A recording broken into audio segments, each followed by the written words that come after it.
क्या आपको पता है इंडिया एक ऐसा देश है जहाँ 1600 से ज़्यादा भाषाएं बोली जाती हैं और 22 ऑफिशियल लैंग्वेज भी है। सुनने में ये डाइवर्सिटी प्राउड फील करवाती है, पर ग्राउंड रियलिटी ऐसा नहीं है। कभी कभी ये भाषाएं हमें एक दूसरे से जोड़ती नहीं, तोड़ने का भी काम करती है। हिंदी को राष्ट्रभाषा बनाने की कोशिश, तमिलनाडु के आंदोलन और इंग्लिश का साइलेंट डोमिनेशन और साथ ही साथ लोकल लैंग्वेज की अपनी अपनी जगह बनाने की फाइट। ऐतिहासिक पृष्ठभूमि यानी हिस्टोरिकल बैकग्राउंड। भाषा का मुद्दा इंडिपेंडेंट इंडिया का पुराना इशू है। भारत की आज़ादी के बाद सबसे बड़ा सवाल यही था कि भारत की अपनी एक राष्ट्रभाषा होनी चाहिए। उस वक्त संविधान सभा में बहस के दौरान हिंदी को राष्ट्रभाषा बनाने की वकालत की गई थी, लेकिन कई गैर हिंदी भाषाई राज्यों ने इसका विरोध किया, खासकर तमिलनाडु ने। इसके बाद गवर्नमेंट को स्टेप बैक लेना पड़ा और तभी से इंग्लिश भी एक एसोसिएट ऑफिशियल लैंग्वेज बनी रही और साथ ही भारत के संविधान ने हिंदी को राजभाषा घोषित किया।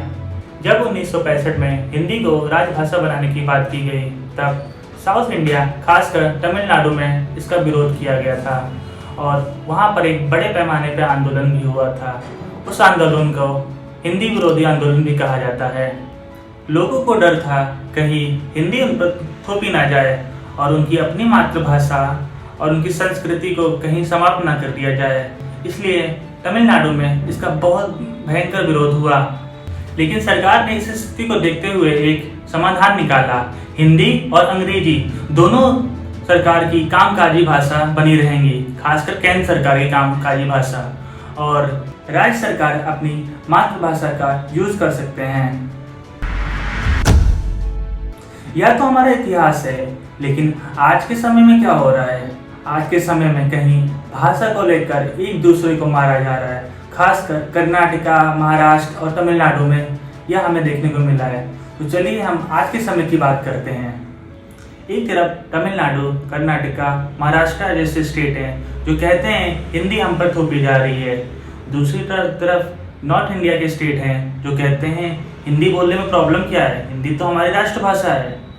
इंडिया में भाषा का यूज सिर्फ बातचीत का जरिया नहीं है, बल्कि एक वोट बैंक की राजनीति का जरिया है।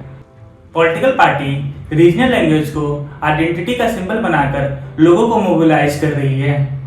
एग्जाम्पल के तौर पर देख सकते हैं तमिलनाडु जहां हिंदी का विरोध 1965 से हो रहा है और वहां की पॉलिटिकल पार्टी द्रविडियन पॉलिटिक्स से जड़े भाषा विरोध में ही है।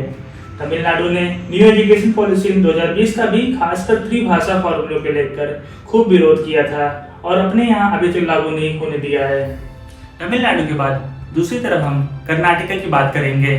कर्नाटका जहाँ की लोकल भाषा को बहुत ही इम्पोर्टेंस दिया जाता है और ये अच्छी बात है, पर जब वहाँ पर एक नॉर्थ इंडिया का व्यक्ति वहाँ रहने जाता है तब उसे बहुत ही परेशान किया जाता है, क्योंकि वहाँ की लोकल भाषा उसे नहीं आती है। हम यह मानते हैं कि लोकल भाषा सभी को सीखनी चाहिए, लोगों से बातचीत करने में आसानी होती है, लेकिन अगर किसी पर फोर्स करके उसे डरा कर भाषा सिखाई जा रही है तो यह गलत है। पिछले कुछ महीनों में कर्नाटका में ऐसे कई इंसिडेंट देखने को मिल रहे हैं, खासकर बेंगलोर में ऐसे कई इंसिडेंट देखने को मिला है कि लोगों को अगर लोकल लैंग्वेज नहीं आ रही है तो उन्हें कई प्रॉब्लम का सामना करना पड़ रहा है। जैसे ऑटो ड्राइवर नॉर्थ इंडिया से आए हुए लोगों को अगर कन्नड़ नहीं आता है तो उनके साथ बदतमीजी भी करते हैं। ऐसे कई इंसिडेंट हमें न्यूज में सुनने को मिला है और देखने को मिल रहा है।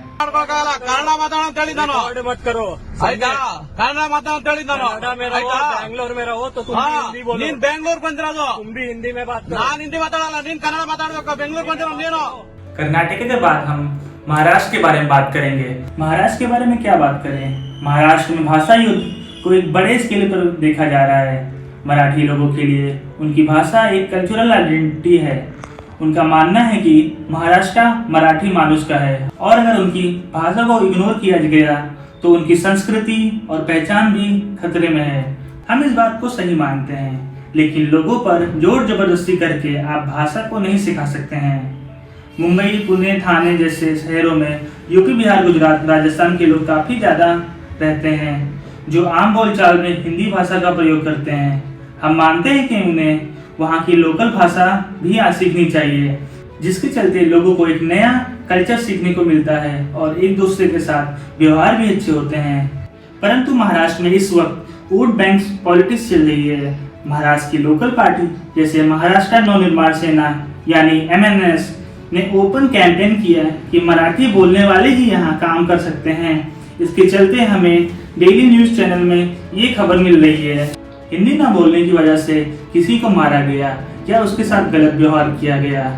हमें न्यूज में सुनने को मिला है कि गुजरात का व्यापारी जिसे मराठी ना बोलने की वजह से कई MNS के कार्यकर्ता ने उनसे हाथापाई भी की। दूसरी लोकल पार्टी शिवसेना यानी उद्धव ठाकरे ने मी मराठी स्लोगन दिया, हिंदी साइन बोर्ड हटाने की भी मांग की और साथ ही साथ मराठी एग्जामिनेटरी बनाने की मांग करी है। इन सब का रिजल्ट क्या हुआ है? महाराष्ट्र में नॉर्थ इंडियन को तो मारा जा रहा है, इसलिए क्योंकि उनको मराठी नहीं आती है। लैंग्वेज डिबेट अब डिबेट नहीं रहा है, अब यह एक पॉलिटिकल बॉम्ब बन गया है। तो दोस्तों, ये सिर्फ हिंदी वर्सेस तमिल और मराठी वर्सेस हिंदी की बात नहीं है, यह एक लार्जर क्वेश्चन है। क्या एक राष्ट्र एक भाषा हो सकता है या फिर लोकल लैंग्वेज को भी एक अलग पहचान दी जानी चाहिए? लैंग्वेज किसी भी कंट्री के लिए एक सेंसिटिव और इमोशनल पार्ट होता है। इंडिया तभी स्ट्रॉन्ग और डेवलप कंट्री बनेगा जब यहाँ पर हर भाषा का सम्मान हो और लोगों का भी सम्मान हो। आप क्या सोचते हैं, क्या इंडिया की कॉमन लैंग्वेज जरूरी है या डाइवर्सिटी ही इंडिया की आइडेंटिटी है? कमेंट करके बताइए, और अगर आपको ये वीडियो पसंद आई हो तो लाइक, शेयर और सब्सक्राइब करें। मिलते हैं एक अगले एपिसोड में एक नए पॉलिटिकल इशू के साथ। तब तक के लिए धन्यवाद।